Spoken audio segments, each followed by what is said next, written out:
再来看这法国巴黎罗浮宫调查头是损失大票31亿，今嘛这案件有大进展，检察官昨时来宣布已经抓到2个嫌犯啊。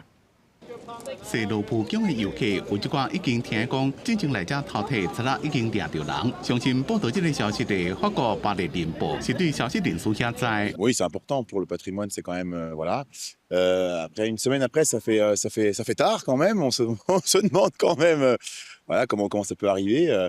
Mais oui, c'est important que les gars soient retrouvés en effet, ouais. Je pense que c'est le plus important. Après, je sais pas au niveau droit, loi. 巴黎检察官贝库欧证实，当局有进行逮捕行动，不过并无讲抓到偌侪人或者是嫌犯的身份，也无证实是不是立回任何珠宝，也对消息外漏出去正不满，讲这阻碍已经动员几多百位调查人员的调查行动，包括找被偷摕珠宝，也个掠所有的嫌犯。巴黎人报报道，有2个30几岁对塞纳圣丹尼姓来的查甫人，25案被抓到。这个区是法国上 散车的地区之一，美联社讲有一个警官私底下讲，警方伫进前对嫌犯就已经有掌握，其中一个人被抓到的时阵，拄好要坐去阿尔及利亚的班机，其中一个嫌犯是根据 DNA 锁定伊的身份。检察官贝库欧进前捌讲，敢是专家伫咧犯罪现场，敢是着150分的证据。罗浮宫博物馆19和贼仔总入去，并且偷摕几多件馆藏的珠宝，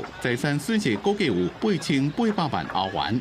贼仔迄当阵是假做施工的工人，甲车停伫罗浮宫外墙下骹，用春桥楼推甲升降机降破窗仔门入去，偷摕8件珍品，包括法兰西皇帝拿破仑1世送予伊第2任看守玛丽路易斯皇后的阿玛丽宣召破电。